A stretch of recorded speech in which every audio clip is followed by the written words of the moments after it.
Finally, guys, the long awaited review of the 1025R. I finally got to put it through its rigors this weekend. We're ready to review this thing. Let's pull that little monster out. Let's give you an official review on it.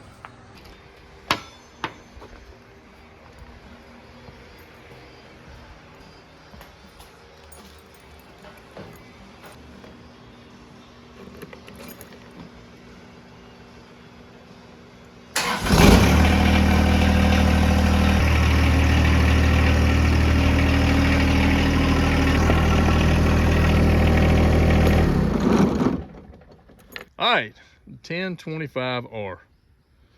Filthy as she is, like I say, I put it through the ringers this weekend.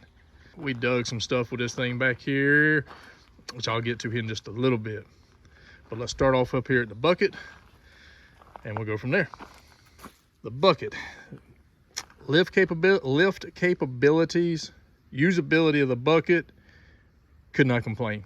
I'm used to running a lot bigger size Kubota than this. This little bucket come in handy this year between hauling tools, you name it, hauling logs to split.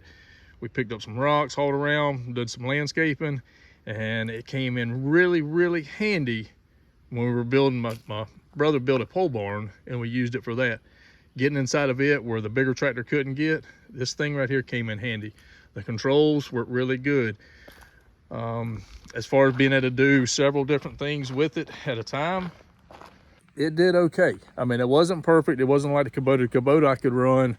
Now, like I said, I'm comparing apples to bananas here. It's totally different. But the controls on it, I could do 2 or 3 manipulations with the Kubota that I really couldn't do with this one. That is one downside to it, is lowering the bucket and dumping the bucket. There's a fine line in there, and it will do it.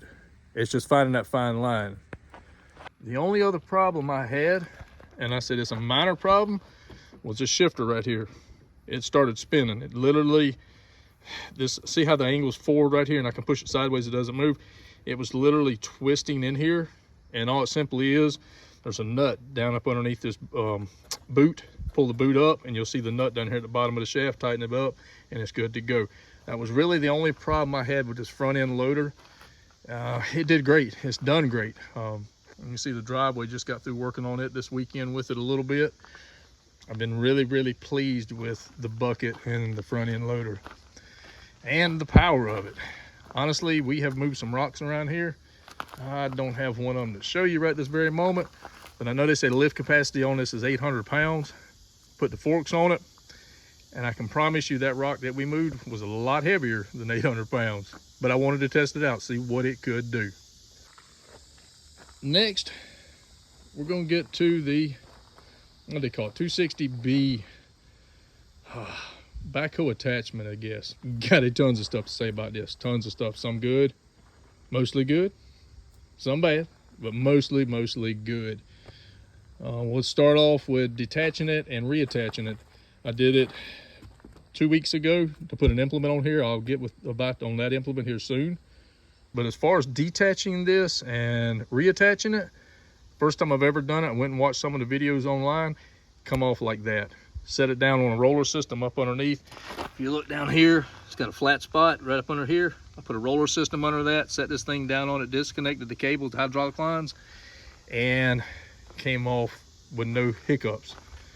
Put it back on basically with no hiccups. Took a little bit of lining, but really between these right here and the bucket itself, once you hook the hydraulic lines back up, you can manipulate this thing all you want to get it to set right back in there. You really don't even have to get on the tractor as long as you have it pretty close.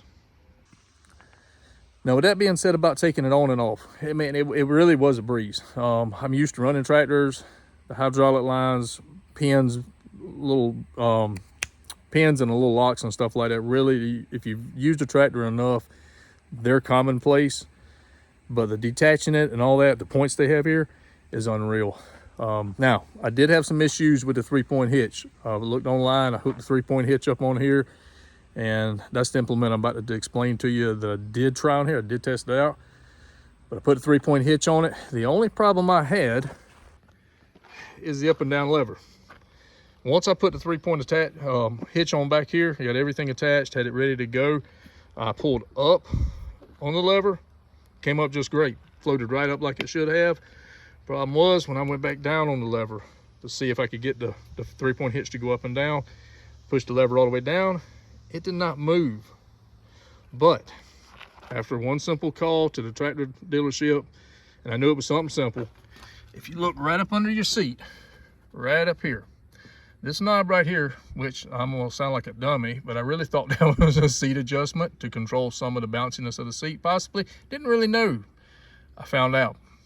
This knob right here adjusts the sensitivity of this. I can actually lock, and I guess there would be some situations where I'd want to, but I don't understand where. I can lock this in position up. That knob down there, you can turn more or less to get better control of your lever right here for your 3-point hitch. Like I said, I really don't understand why you would need that. I guess we do a lot of scraping around here, grading. And I got these bugs flying around me right in a second. But I could see there if you needed the sensitivity level set, or if you're in some bumping ground and you needed it to where it didn't come up and down as quickly. But I did find out that knob controls that. So I knew it was something simple. Made a call to the dealership. They straightened it right out. Perfect. Next thing we're going to get to, before I get to that, I got two things. I really want to go over because I really tested it with this tractor. But let's go up here to the front end again. I left this something out while I was up here. John Deere's quick disconnect. And like I said, I'm used to running a Kubota. This is 10 times easier.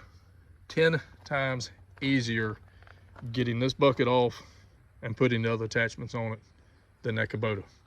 I'm not saying anything against Kubota.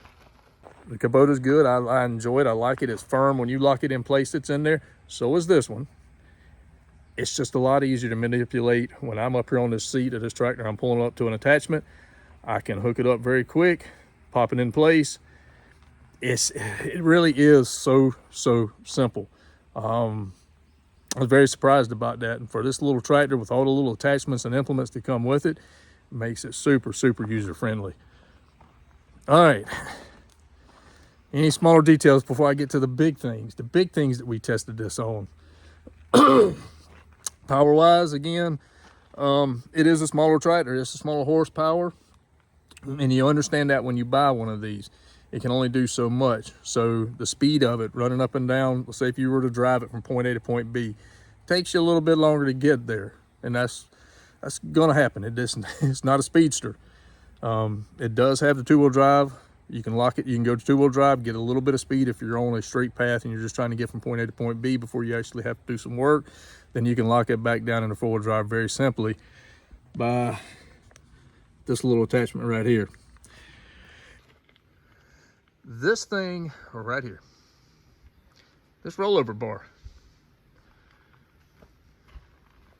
it is great. If this thing were to roll over on you, it is a lifesaver. That little thing right there will save your life. But when you're running through a wood setting like that right there, cutting paths, going in, getting firewood, doing whatever you're doing, it becomes a nightmare. It becomes a nightmare. And I'm not going to tell you to lower this thing to keep it from doing what it does best. And that is catch every tree limb, everything that is that high. You can see my hand? That's that high. It's going to catch it and scare the living daylights out of you. I'll leave that up to you to decide whether or not you'd rather just be scared to death every time or have something stood up where it'll save your life if you happen to roll over. But it does. That is one downfall. I'm not used to that being up there. Kubota, we've had 2 Kubotas. The other Kubota was open cab, did not have a roll bar on it. The Kubota we have now is a closed cab, so it's all enclosed. You don't really pay attention to the limbs hitting the top of it or the sides of it. But this little thing right here will terrify you sometimes. All right, major two things I wanted to do with this tractor. I really put it to the test to see what it would do. And I keep looking back here because I know which direction I'm going here. Back to the rear end of this thing, the 3-point hitch. 3-point hitch area, and I've already explained how easy it was and simple it was to get this off. Hooked a 3-point hitch up on it, and I got to test it out. It's probably, right now, it's probably 3 weeks ago. Had a lot of rain. You can't see it right this second, but you can look all the way up through there. I've got a driveway that's over 300 yards long. Pushing 300 yards, maybe a tad bit over. I needed a tractor that would grade. Every rain we get washes the dirt straight downhill, bottoms up down here in our driveway where our house is, because everything from the house up to the paved road is all uphill on a very slow incline, but it's perfect for rain to build up and wash out. So we have some box blades. Put the 3-point hitch on here. I went and got a 5-foot box blade from up here at my my brother's up here where we keep them. And whew, she didn't like it. She didn't like it one bit. She pulled it. Now let me tell you, she pulled it and I felt like I was in a tractor pull. When that box blade loaded up in that sand and it actually loaded the whole box blade up, she was sitting there jumping and hopping. Wouldn't move in high gear, had to wind up putting it in low gear and just slowly creeping up the hill till the dirt dispersed. But it did pull it. I did not think it was going to do it. Really didn't think it was going to do it, but she did. We graded it at one time, and that was the only time I've done it with it because, like I said, I wanted to test it out just to see if it would do it. So I really feel that I'm going to have to go to a standard scrape blade for a compact tractor. And I'll probably run a 5-foot scrape blade on it. I think it'll pull it.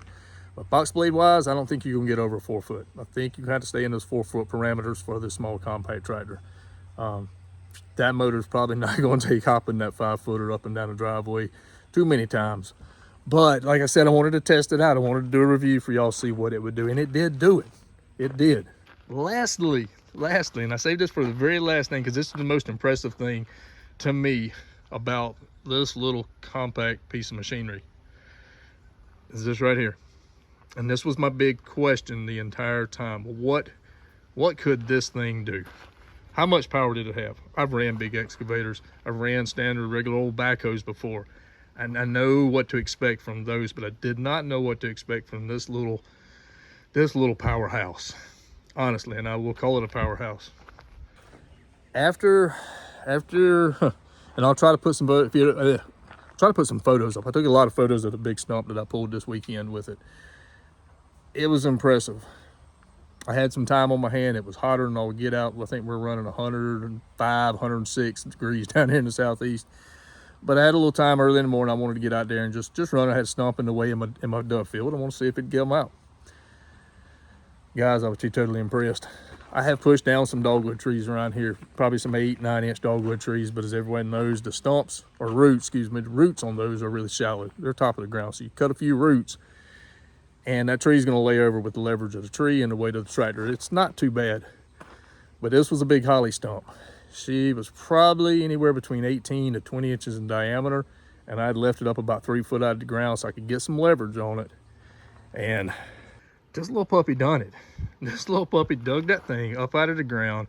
And honestly, I'll tell you how long it took. My wife had just called me and said she was putting some pancakes on the griddle for breakfast Sunday morning. I had the stump dug out and back down to the house before those pancakes got cold. It literally did not take but about 20 minutes. And she was green. She was growing. I just got through pruning the little stubs that a holly tree and oak tree, they'll shoot the sprouts out around the base of the stump. I had just pruned them little stub outs, I don't know, probably a weekend ago. And so it was a green stump. It wasn't like it had dead, rotted, and been laying there for 2 or 3 years. And this little puppy dug it out. That was my biggest, and that was my one test to see how much power this little backhoe had. And honestly, I'm curious to see what its limits are going to be. I'm going to keep pushing it. I don't want to break it, but I'm going to keep pushing it and seeing what it can do. Well, guys, there she is. The good, the bad, the ugly, the dusty, because I have not had time to wash it off. 1025R series John Deere with the 120R front end loader and the 260B backhoe attachment on it. It has been good. Like I said, there are some goods and there's some bads about it. Really, and knowing what you're buying beforehand, knowing that this is a subcompact tractor, the bads are very, very, very, very limited. And I'm comparing it to, like I said, a Kubota that's probably 2-3 times the size of this tractor. I mean, it dwarfs this little tractor. So I'm comparing a apple to a banana, as I think what I said earlier. There's no comparison as far as horsepower and size. But the benefits this little thing gives you really outweighs it outweighs everything that you could go, okay, it doesn't have enough horsepower, it's not big enough, you know, it's a small size, the lever came loose, it's lower to the ground than most tractors are. I understand all that when I'm buying a compact tractor, so I'm not putting that into the negative side of it. I knew that when getting it, and that's the reason we got it, because we don't have a big spot down here. Most time we're down here in the woods cutting the trail, trying to get to a tree to get firewood. My dove field up here is probably right in an acre maybe, so I didn't really need anything big, but I wanted something small, compact, but still get the job done. Now we still waiting, we still got to get a disc here on the back of it. I'm going to test it out with the planter. I don't think the planter is going to be a problem for it pulling. I think it's going to pull this planter really nice and probably be a little more controlled than the big tractor, just because it's so compact. I can see everything that's going on. I can fine tune it a lot better. But as far as the front end loader and the backhoe attachment, I couldn't be happier. Could not be happier with it. But guys, hope y'all enjoyed this video. It was just a review I've been wanting to bring to y'all about this little tractor. And I'll keep bringing you up to date on it. I am trying to get a disc hair for it. I'm trying to get a standard old-timey, it's not really a compact scrape blade, but an old-timey scrape blade to where I can turn around and feather the dirt. I can turn it the front way and actually pull dirt. I'm still trying to get those attachments. I want to try them out on it. But so far, been totally pleased with what this little thing can do. Guys, I hope y'all enjoyed this video. Something a little different than what we normally do, but it's something that we're going to start trending towards and getting into more of the farming side of what we do. I do want to bring y'all more of this dove field and the farming of it and the stuff that we have, the stuff that we use on a daily basis, just like the sprayer right over here. This little sprayer we built out of a Massey Ferguson sprayer, 3-point attachment. I want to start bringing more of that stuff to this channel. We do so much more than just fishing. We do a lot of hunting. We do a lot of technically farming between the dove field, between the chickens. We have a lot going on in the background that I would really like to start bringing y'all. So if you do like that type of content, hit that like and subscribe button. It really helps the channel out, lets me know which direction to go. And as always, God bless. Thank y'all for all your support, and we will catch y'all on the next outdoor adventure.